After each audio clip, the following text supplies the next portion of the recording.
"Kita, tunggu, kenapa kamu lari?" Dan tiba-tiba, Galang juga merasakan hal yang sama dengan adiknya. Tubuhnya merinding, seperti ada sosok yang meniup tengkuknya. Dia berlari mengikuti kita. Tapi saat Galang sudah hampir sampai di depan pintu rumahnya, dia pun kaget mendengar suara benda jatuh di paviliun. Sontak, Galang menoleh, dan dia terkejut melihat sosok di jendela paviliun.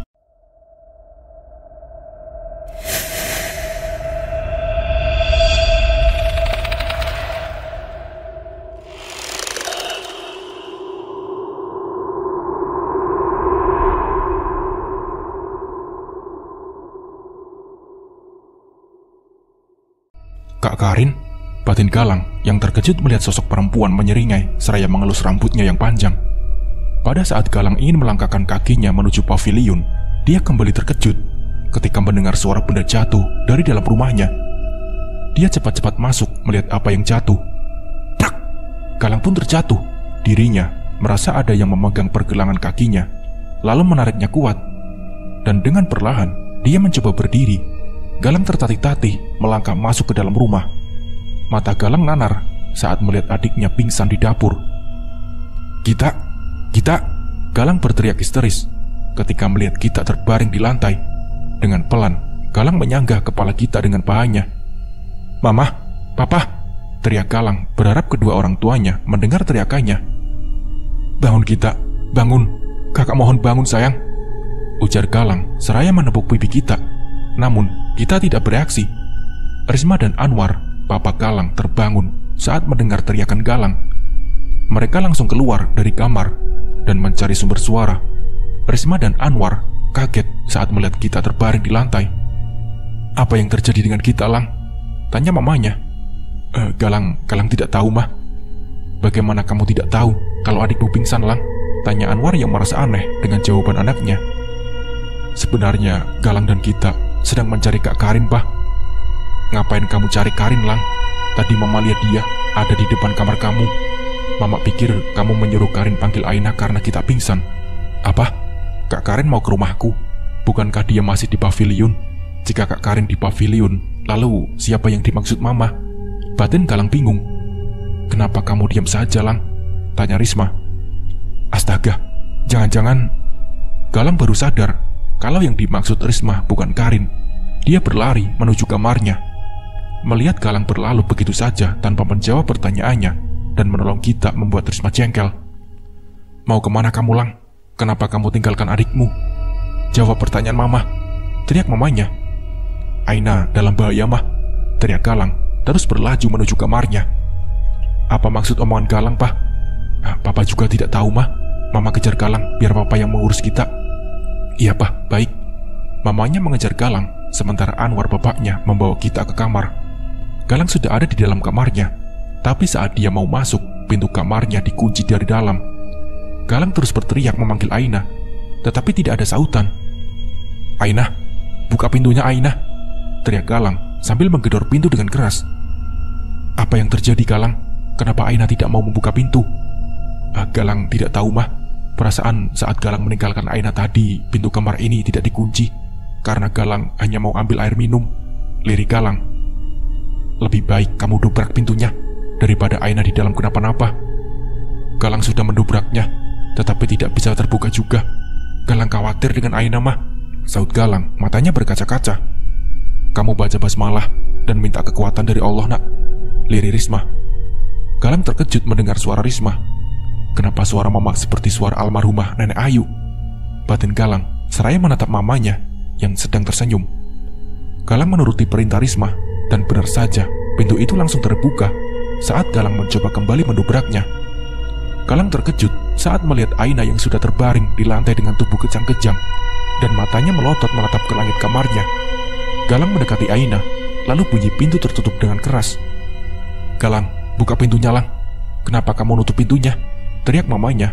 Tapi Galang sama sekali tidak mendengar teriakan mamanya. "Kenapa Mama masih ada di sini? Galang mana?" tanya Anwar. "Galang ada di kamarnya, Pak." Mama jengkel dengan Galang. "Masa pintunya langsung dia tutup? Mama kan mau lihat kondisi Aina. Bagaimana keadaan kita, Pak? Kenapa Papa sudah ada di sini? Mungkin Galang sudah mengantuk dan Aina juga sudah tidur. Kita belum sadar juga," Padahal sudah papa kasih minyak kayu putih. Oleh karena itu, papa menemui mama. Papa bingung, mah. Badan kita dingin sekali. Apa? Papa meninggalkan kita sendirian di kamar. Kita sama Bik Siti. Ayo kita lihat kita, mah. Mama jangan banyak tanya. Papa takut kita kenapa-napa. Ya, Pak. Ayo, Pak. Perasaan mama tidak enak. Pada saat mereka mau menuju kamar kita, tiba-tiba terdengar teriakan Bik Siti dan Galang hampir bersamaan. Anwar dan Risma saling tatap, seakan mengisyaratkan apa yang terjadi. Mereka bingung siapa yang harus dilihat terlebih dahulu, Galang atau Bik Siti yang sedang menjaga kita yang belum siuman. Kenapa Galang dan Bik Siti berteriak hampir bersamaan, Pak? Apa yang harus kita lakukan? Papa rasa ada sesuatu yang tidak beres. Mama lihat Galang. Papa kembali ke kamar kita. Tidak, Pak, tidak. Kita ke Galang dulu. Posisi kita sudah dekat dengan kamarnya. Tapi, Mah, percaya saja sama Mama, Pak. Teriakan Bik Siti hanya mengecoh kita. Mama tahu dari mana? Sudah, ikuti saja, Pak. Perasaan hati Mama mengatakan seperti itu. Mereka lalu menuju kamar Galang, menggedor pintu seraya berteriak. Namun tidak ada jawaban. Sementara Galang di dalam kamarnya tidak mendengar teriakan Anwar dan Risma. Kenapa, Ainah? Sadarlah sayang, ini aku. Galang menepuk pipi istrinya. Tubuh Ainah terus bergerak-gerak dengan tatapan melotot ke arah langit kamarnya. Dengan perasaan takut, Galang mengikuti arah tatapan Ainah. Betapa terkejutnya Galang saat melihat sosok perempuan dengan rambut terjuntai ke bawah, seraya menyaringnya dengan mata membelalak. Galang langsung berteriak ketika melihat sosok kuntilanak menyaringai ke arahnya. Tubuh Galang langsung mundur ke belakang karena kaget. Dia ketakutan, tubuhnya lemas, tapi dia langsung sadar dan beristighfar. Galang melafalkan doa agar sosok tersebut hilang. Tapi baru saja dia membaca basmalah, tiba-tiba tubuhnya terjungkal ke belakang, seakan ada yang mendorongnya. Dengan menahan sakit, dia berdiri. Rasa sakit di kepalanya karena terbentur dinding. Dia kembali melanjutkan melafalkan surat Al-Ikhlas. Tubuh Ainah semakin bergerak seperti orang kejang-kejang. Galang merasa kasihan dengan istrinya. Dia mendekati Ainah. Tiba-tiba Galang kembali terpental menabrak dinding. Sialan kau setan, iblis. Rupanya kau mengecohku agar aku berhenti membaca ayat Allah, teriak Galang penuh amarah. Galang kembali melafalkan surat Al-Falaq. Tiba-tiba Ainah menjerit kesakitan. Galang terus melanjutkan bacaannya. Pada saat Galang selesai melafalkan surat Anas, tiba-tiba Ainah terdiam. Tubuhnya tidak bergerak lagi. Galang pikir istrinya sudah sadar. Dia mendekati Ainah. Ainah, Ainah, panggil Galang. Tapi Ainah bergeming. Kenapa Ainah diam saja? Padahal sosok perempuan yang menyerupai kuntilanak itu sudah tidak ada. Galang membatin. Dia bingung karena tatapan Ainah kosong. Istighfar, istighfar Ainah. Jangan kalah sama iblis. Galang terkejut. Tiba-tiba Ainah menyeringai lalu tertawa. Tawanya membuat bulu kuduk Galang merinding.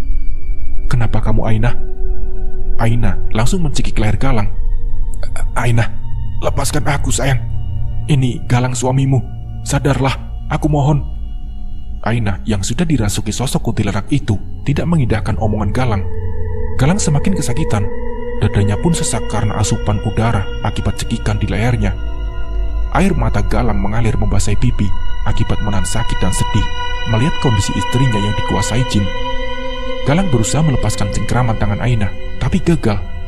Dia tidak menyerah. Di sisa tenaganya, Galang memukul dinding berharap orang tuanya mendengar. Dia mau teriak, tapi tidak bisa.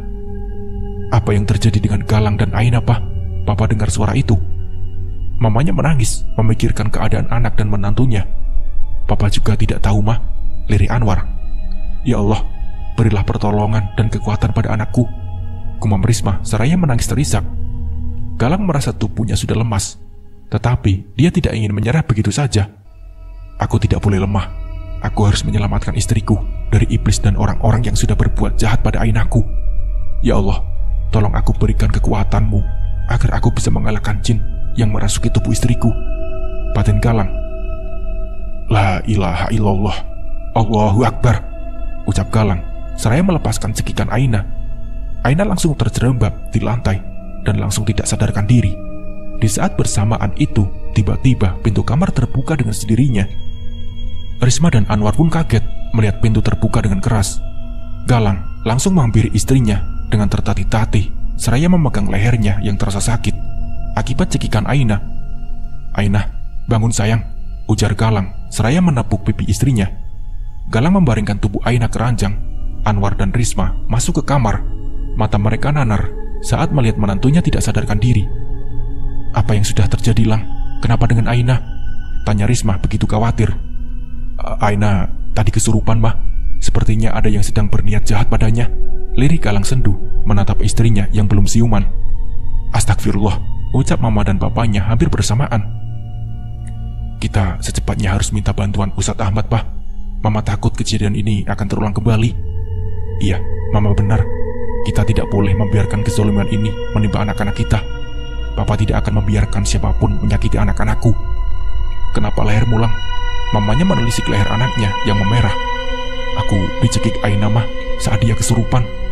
"Astagfirullah," lirik Risma. "Bang Galang," lirik Ainah. "Kamu sudah sadar, Ai?" Galang langsung memeluk istrinya. Aku kenapa, Bang? Kenapa ada Papa dan Mama di sini?" tanya Ainah. "Kamu tadi pingsan, sayang. Jadi Papa dan Mama khawatir denganmu." Apa? Pingsan?" ulang Ainah. "Masa sih, Bang? Aku tadi mau membuka pintu karena Kak Karin memanggilku." Ainah mencoba mengingat kejadian sebelum dia tak sadarkan diri. "Terus apalagi yang terjadi selanjutnya, Ainah?" "Astagfirullah, aku baru ingat. Saat itu mataku masih belum terbuka sempurna karena masih mengantuk. Saat aku buka mataku, tiba-tiba Kak Karin sudah ada di depanku, padahal aku belum membuka pintu untuknya." "Karinnya kemana, Ainah? Kenapa dari tadi Mama tidak melihatnya?" Ainah langsung menunduk. Raut wajahnya ketakutan. Seketika dia berhambur memeluk Galang dan menangis terisak. "Apa yang terjadi, sayang?" tanya Galang seraya mengusap punggung Ainah. Kak Karin berubah jadi..." Ucapan Ainah terpotong karena mendengar teriakan Bik Siti yang meminta tolong. "Ada apa dengan Bik Siti, Pak?" "Papa juga tidak tahu, Lang. Kamu jaga Ainah, biar Papa dan Mama yang akan menemui Bik Siti." "Iya, Pak, baik. Papa dan Mama hati-hati ya." Galang merasa sosok itu yang membuat Bik Siti berteriak minta tolong. "Iya, Nak. Kamu bantu doa ya." Galang mengangguk. Anwar dan Risma keluar dari kamar anaknya dengan perasaan tak menentu. Mereka khawatir dengan keadaan kita dan Bik Siti. Galang yakin jika kuntilanak yang merasuki Ainah yang mencoba menyakiti Bik Siti maupun kita. "Sosok yang abang bicarakan, kuntilanak kan?" bisik Ainah. "Iya, sayang. Kamu kok tahu?" "Sosok itu yang sebelumnya jadi Kak Karin." "Apa?" Galang pun kaget mendengar ucapan istrinya. "Aku sudah mendapat jawabannya, Ainah." "Jawaban apa, Bang?" "Jawaban atas pertanyaan dalam benakku yang sejak kemarin menghantui pikiranku. Jika Kak Karin dalam penyakit aneh yang menimpamu." "Maksudnya Kak Karin yang membuat kemaluanku bernanah, Bang?" "Iya, dia menyantetmu. Kita harus membongkar kejahatannya dan mencari tahu apa motifnya dia berbuat keji kepadamu," ucap Galang. "Kita tidak boleh berprasangka buruk, Bang. Siapa tahu ada yang mengadu domba. Jin itu kan bisa menyerupai siapapun yang diinginkannya." "Iya, kamu benar. Tapi aku tidak mungkin salah kalau Kak Karin dalangnya," jawab Galang. "Apa benar Kak Karin yang menyantetku? Apa salahku sehingga dia tega berbuat keji begitu? Aku tidak boleh menuduhnya sebelum ada bukti," batin Ainah. "Sebaiknya kita cari tahu yang sebenarnya agar tidak salah menuduh," ujar Ainah berusaha meyakinkan suaminya. "Baiklah, Ainah, bagaimana kalau memang terbukti Kak Karin pelakunya?" tanya Galang penasaran dengan jawaban istrinya. "Jika benar dia pelakunya, aku tidak akan membiarkannya hidup dengan tenang. Jangan mengusikku jika tidak mau diusik. Aku akan menunjukkan pada Kak Karin siapa sebenarnya seorang Ainah." Kenapa Ainah berbicara seperti itu?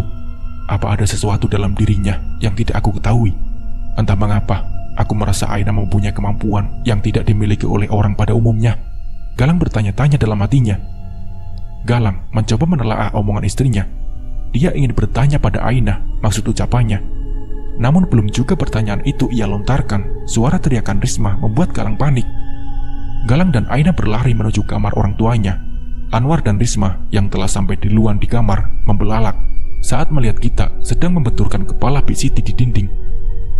Hentikan kita. Jangan kamu sakiti Bik Siti." Anwar berusaha menarik tangan kita, tetapi tidak bisa. Kekuatan kita seakan lebih kuat dari dirinya. Kita mendorong tubuh Anwar hingga tersungkur di lantai. Ia menatap laki-laki yang memakai kaos hitam itu tajam.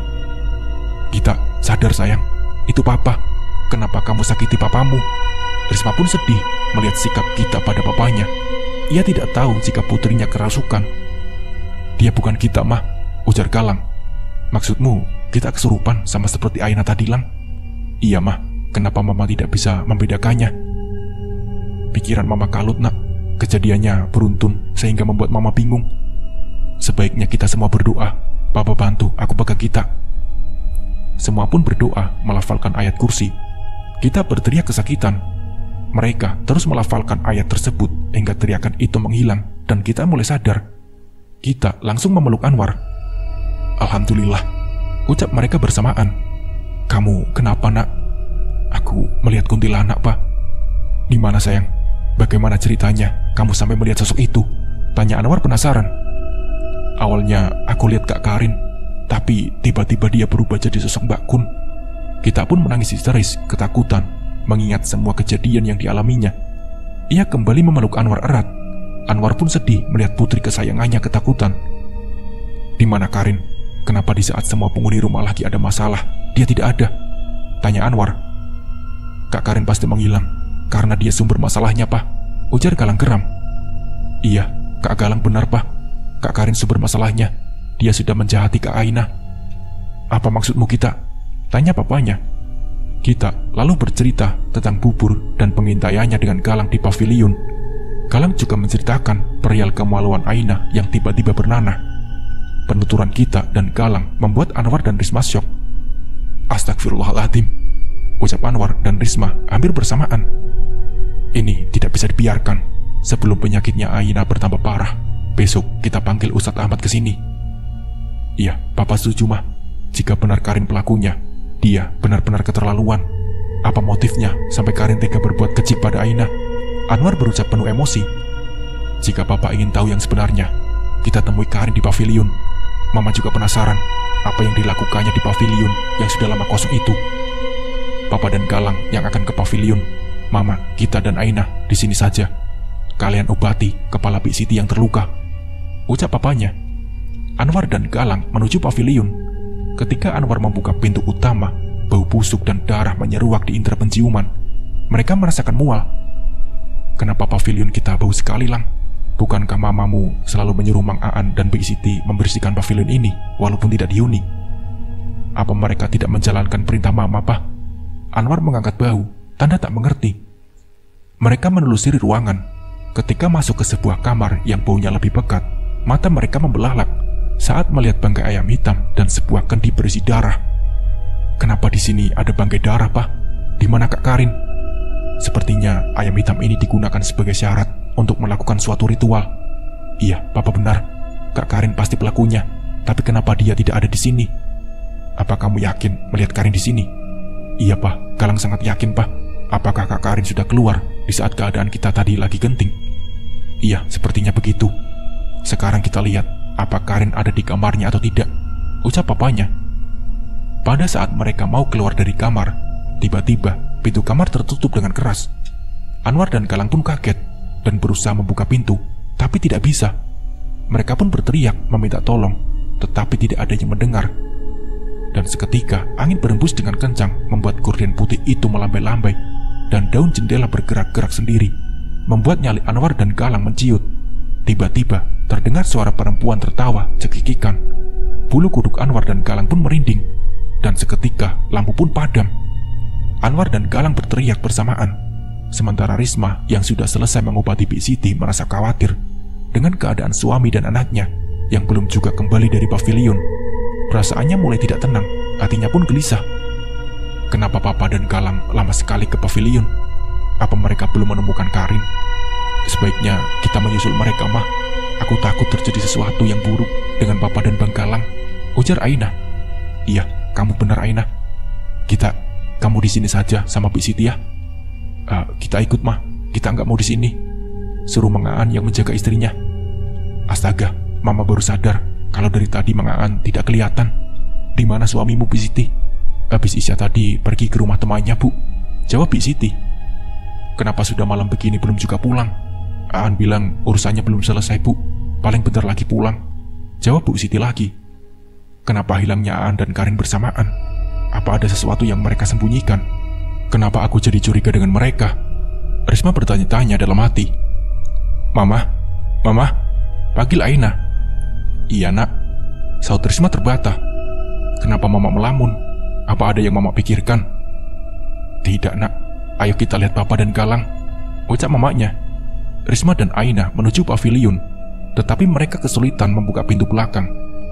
Risma merasa ada sesuatu yang menghalanginya untuk melihat keadaan Anwar dan Galang. Bagaimana ini mah? Kenapa pintunya tidak bisa dibuka? Dasar brengsek, siapapun kamu, mau jin, setan, ataupun iblis, berhentilah mengganggu keluargaku, atau aku tidak akan segan-segan membinasakanmu dengan ayat-ayat Allah, teriak Risma. Risma sudah kehilangan kesabarannya. Amarahnya pun memuncak. Mulutnya mulai melafalkan doa, dan tiba-tiba tubuhnya terpental, lalu ada sesuatu yang menarik rambutnya, hingga Risma terseret beberapa meter. Mama, teriak Aina. Risma mengerang kesakitan, tapi dia tidak menyerah hingga dia teringat nasihat ibunya untuk membaca ayat-ayat ruqyah.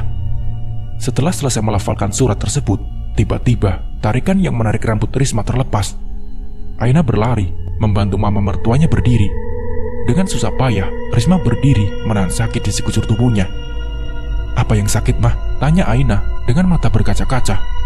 Mama, tidak apa-apa sayang. Kamu kembali ke kamar kita. Mama mau ambil ponsel untuk menghubungi Ustadz Ahmad. Mama mau minta tolong agar beliau malam ini datang ke rumah kita. Sepertinya ada sesuatu yang buruk akan terjadi. Iya mah, mama hati-hati ya, ucap Aina. Mamanya ke kamar lalu menelpon Ustadz Ahmad. Setelah menelpon, dia mau kembali ke kamar kita, tetapi langkahnya terhenti saat di depan kamar Karin. Risma mendengar suara lengkingan tawa. Risma menempelkan telinganya di daun pintu, takut pendengarannya salah. Bukankah Galang bilang kalau Karin ada di pavilion? Kenapa sekarang Karin ada di kamarnya? Kejadian malam ini sungguh membuatku pusing, batin Risma. Pembalasan dariku baru dimulai, tapi kalian sudah kewalahan. Aku senang melihat raut wajah ketakutan dan teriakan kalian. Nikmatilah pembalasan dari rasa sakit hatiku, teriak Karin. Karin melempar barang melampiaskan amarahnya. Kenapa kalian semua jahat padaku? Baiklah, jangan salahkan aku jika satu persatu kalian akan tersakiti. Seharusnya mama yang pertama, tapi penjaganya terlalu kuat. Jadi suamiku yang tidak becus itu. Sekarang incaranku Aina, ujar Karin seraya memegang boneka yang di kemaluannya ada noda darahnya. Risma pun kaget mendengar penuturan Karin. Ternyata benar yang dikatakan Galang dan kita, kalau Karin dalang dari semua kejadian ini.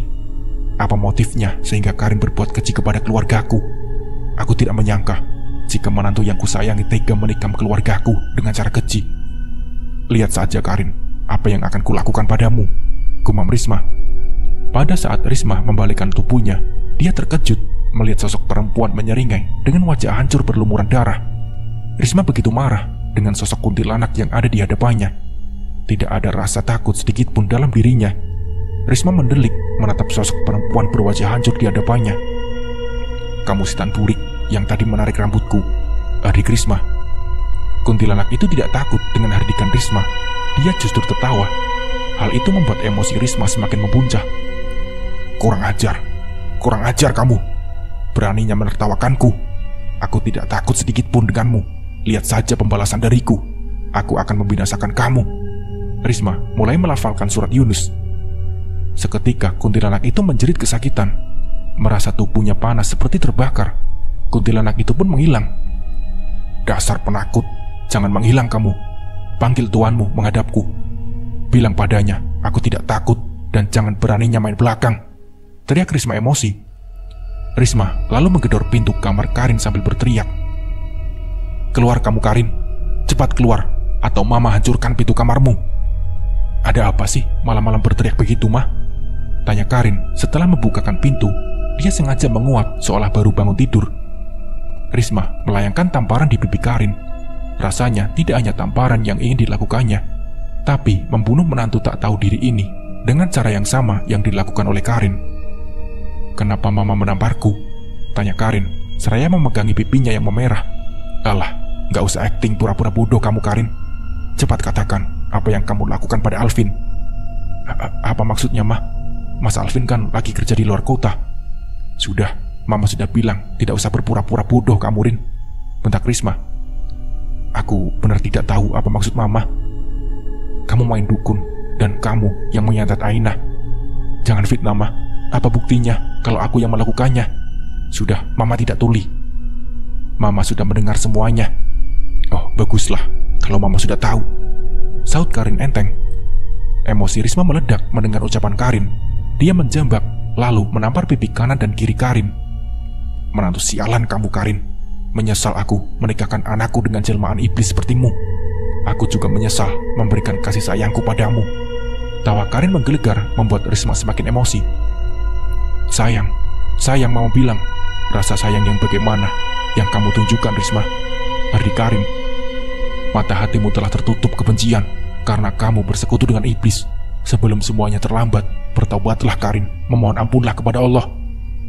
Gak usah sok suci, Risma. Kelakuanmu dulu lebih jahat dariku. Dengarkan aku, Mama mertuaku sayang. Daripada sibuk sok menasihati aku, lebih baik selamatkan suami dan anak tercintamu sebelum nyawa mereka melayang, ujar Karin sambil tersenyum mengejek. Astagfirullah, kenapa aku bisa lupa dengan keadaan Papa dan Galang? Tapi aku penasaran apa motifnya Karin melakukan kejahatan pada keluarganya sendiri. Nanti saja aku menginterogasinya. Keselamatan suami dan anakku lebih utama, batin mamanya. Kamu juga dengarkan aku, Karin. Aku tidak akan tinggal diam jika sesuatu yang buruk menimpa keluargaku. Lihat saja, aku akan membuatmu jauh lebih menderita, dan sekutumu itu akan kubuat binasa. Kamu camkan itu, ujar Risma, lalu berlari menuju pavilion. Kita lihat saja nanti siapa yang akan hancur terlebih dahulu. Aku tahu para munafik macam kalian. Karin masuk ke kamarnya, menutup pintu, lalu mengambil ponsel yang diletakkannya di atas nakas. Ia menelepon seseorang. Dasar bodoh, kenapa kamu bisa ketahuan? Tanya seseorang saat Karin memberitahu jika dia ketahuan Risma. Ah, berisik, aku menelpon bukan untuk mendengar umpatanmu. Cepat hubungi Mbah Kusno sebelum semuanya berantakan. Baik, aku akan minta bantuan dengan Mbah Kusno. Tapi ingat, kamu juga menyebut namaku atau nyawamu yang akan melayang. Karin langsung mematikan sambungan telepon. Dia sangat kesal dengan ancaman itu. Dasar menyebalkan, ubat Karin. Risma langsung menuju pavilion tanpa mengajak Ainah. Dia takut terjadi sesuatu yang buruk dengan menantunya itu. Perasaan Risma semakin cemas melihat pintu pavilion tertutup dan lampunya padam. Papa, Galang, buka pintunya. Kenapa lampunya padam? Teriak Risma, tapi tidak ada sautan dari dalam pavilion. Ya Allah, tolong lindungi kami dari setan, jin, atau iblis yang akan menyakiti hamba-Mu ini. Berilah kekuatan agar kami bisa mengalahkan mereka. Risma mulai melafalkan doa, tapi pintu belum juga terbuka. Dia tidak putus asa, tetap melanjutkan membaca 2 ayat terakhir dari surat Al-Baqarah. Seketika pintu langsung terbuka dan lampunya menyala. Risma langsung masuk ke dalam pavilion sembari memanggil suami dan anaknya. Papa, Galang, di mana kalian? Risma terus menyusuri ruangan. Saat dia membuka pintu kamar, matanya membelalak melihat Anwar dan Galang tidak sadarkan diri. Papa, Galang, bangun. Risma menepuk pipi dan menggoyangkan tubuh suami dan anaknya bergantian. Air mata Risma mengalir saat orang yang disayanginya belum sadar karena pengaruh negatif sihir. Risma menengadahkan tangannya lalu membaca surat Al-Fatihah. Kemudian ditiupkan ke telapak tangannya itu sebanyak 3 kali, lalu disapukan ke seluruh tubuh Anwar dan Galang. Dan dengan izin Allah, Anwar dan Galang pun sadar. Mama, lirik Anwar langsung memeluk istrinya. Apa yang terjadi, Pak? Papa dan Galang diteror kuntilanak, Mah. Ternyata Karin tidak ada di sini. Kami hanya menemukan bangkai ayam dan darah di kendi. Bagaimana ayam dan darah itu digunakan Karin sebagai media ritual santetnya, dan masih ada lagi media yang digunakannya. Karin sekarang ada di kamarnya. Dia dalang di balik kejadian ini. Apa? Bagaimana bisa Kak Karin ada di kamarnya, Mah? Aku tadi melihat dia berdiri di jendela ini. Galang benar-benar bingung. Mama juga tidak mengerti, Lang. Sepertinya kita sedang dipermainkan oleh iblis. Kak Karin benar-benar keterlaluan. Apa salah Ainah sehingga dia menyantet istriku? Mama merasa ada kejadian yang membuat Karin sakit hati, sehingga dia dendam dengan Aina dan Mama. Tapi Mama tidak tahu itu apa. Karin tidak mengatakan alasannya. Dia menyuruh Mama introspeksi diri. Aneh, Aina itu baru 4 hari menjadi istriku. Jadi tidak mungkin Aina menyakiti hati Kak Karin. Mereka juga belum akrab dan Aina orangnya pendiam. Aku yakin Karin hanya memfitnah Aina, sungut Galang. Dan tiba-tiba angin bertiup dengan kencang, membuat beberapa barang jatuh dari tempatnya. Lampu berkedip-kedip, kadang menyala dan kadang mati, membuat suasana mencekam. Hawa panas mulai dirasakan mereka. Lalu suara lengkingan tawa perempuan terdengar, membuat bulu kuduk merinding. Setan, kenapa kamu berani muncul lagi? Adik Risma. Manusia sombong kau. Suara laki-laki menggelegar tanpa ada wujudnya. Siapa kamu? Tanya Risma lantang. Tiba-tiba tubuh Risma terangkat seakan ada yang mencekiknya. Napas Risma mulai tidak beraturan. Tenggorokannya tercekat. Ia mencoba meronta, melepaskan sesuatu yang tak kasat mata, menjerat lehernya. Mama, teriak Anwar dan Galang hampir bersamaan. Mereka berdua khawatir dengan keadaan Risma. Sementara Aina yang khawatir dengan Risma, yang tak kunjung datang mengajaknya ke pavilion menjadi gelisah. Perasaannya mulai tidak tenang, merasa ada sesuatu yang buruk dengan Risma. Kenapa Mama lama sekali ya kita? Kita juga tidak tahu, Kak. Sebaiknya kita cari Mama daripada berdiam diri di sini, Kak. Iya, kita bagi tugas saja kita. Kamu cari Mama, biar Kakak yang menyusul Papa. Biar Kakak yang menyusul Papa dan Begalang. Kakak khawatir dengan keadaan mereka di sana, Kit. Iya, kita setuju dengan usulan Kakak. Mereka pun keluar dari kamar, lalu berpencar. Pada saat kita mencari Risma, dia melihat Karin yang sedang menyeret kopernya. Mau pergi kemana, Kak Karin? Jangan kabur kamu. Enak saja setelah membuat onar mau kabur. Ardi kita sembari mendekati kakak iparnya. Diam kamu kita. Jangan membuatku tambah marah denganmu. Kamu jangan ikut campur dengan urusanku. Apa belum puas shock terapi dariku? Atau kamu mau ingin aku santet seperti Aina? Apa? Jadi benar kalau kamu yang menyantet aku? Apa salahku kepadamu? Teriak Aina yang tiba-tiba datang. Dia tidak bisa membuka pintu belakang. Niat hati ingin meminta bantuan kita. Justru Aina mendengar penuturan Karin. Dasar munafik. Jangan pura-pura tidak tahu kamu, Aina. Tidak usah berbelit-belit. Cepat kamu katakan apa kesalahanku sehingga kamu tega menyantetku. Kamu masih juga tidak menyadari kesalahanmu, Aina. Baiklah, terimalah pembalasanku. Karin mulai membaca mantra yang sudah diajarkan Bagusno. Tiba-tiba perut Aina merasa sakit. Aina meringis kesakitan sambil memegangi perutnya. Hentikan Kak Karin. Jangan sakiti Kak Aina. Teriak kita. Aku sudah bilang, jangan ikut campur kita. Jelas kita ikut campur karena dia itu kakak kita. Kakak, cuma Aina yang kamu anggap kakak. Kita pun menggeleng. Kalian berdua kakak kita. Jadi, kita mohon hentikan pertikaian ini. Kenapa Kak Karin jahat sama Kak Aina? Aina yang terlebih dahulu menjahatiku. Dia sudah memfitnahku dan mempermalukan aku di depan umum. Teriak Karin. Jangan fitnah kamu Kak Karin. Aku tidak pernah melakukan apa yang kamu tuduhkan. Sela Aina. Brengsek kamu Aina. Kenapa kamu masih saja menyangkalnya? Kak Karin jahat, berarti iblis. Teriak kita. Karin kembali membaca mantra. Dan tiba-tiba kita terpental seperti ada yang mendorongnya. Kita berteriak histeris, menahan rasa sakit di sekujur tubuhnya. Hentikan Karin, jika tidak kamu akan menyesal. Ucap Aina lantang. Kamu yang akan menyesal, karena sudah berurusan denganku Aina. Aku akan membuatmu lebih sakit dari ini. Aku juga akan membuatmu kehilangan Galang. Mendengar penuturan Karin membuat amarah Aina membuncah. Aina duduk bersilah, mulutnya mulai berkomat kamit. Dia membaca mantra.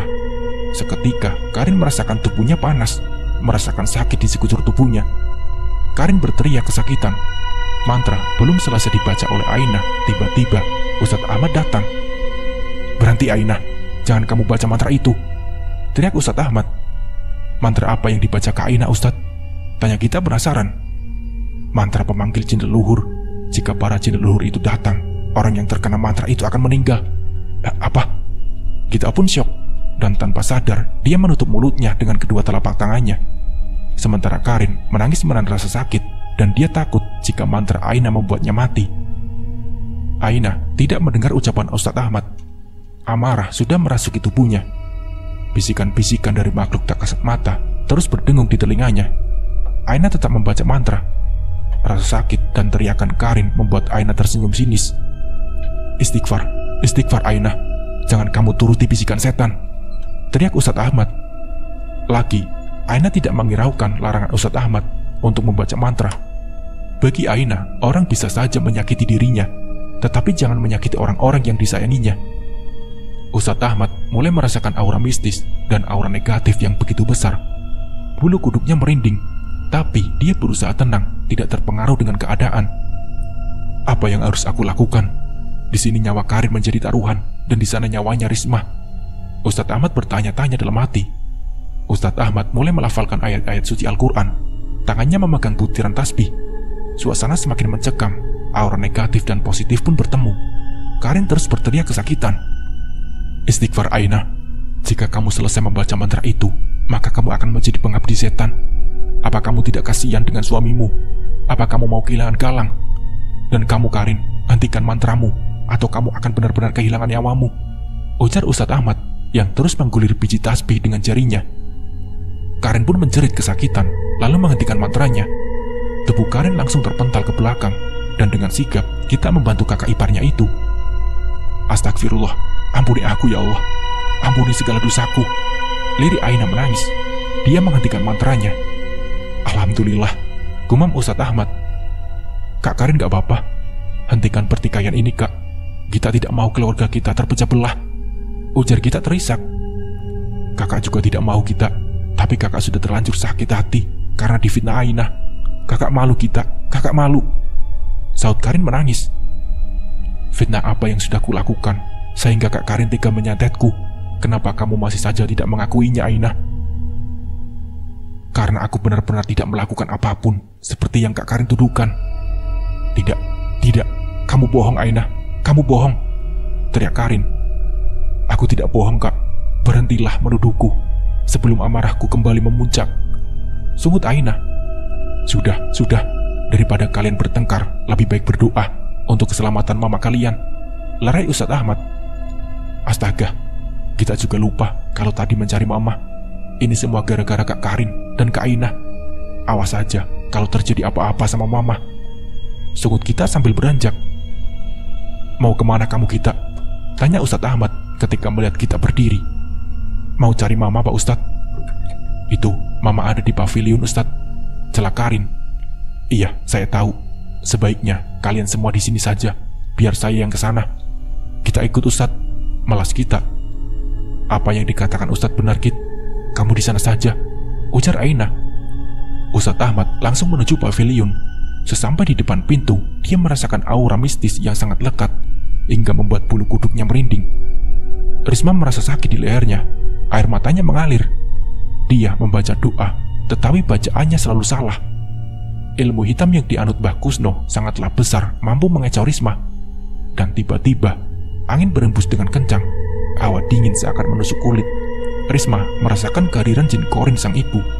Tiba-tiba, rasa cekikan di lehernya terlepas. Risma kerasukan.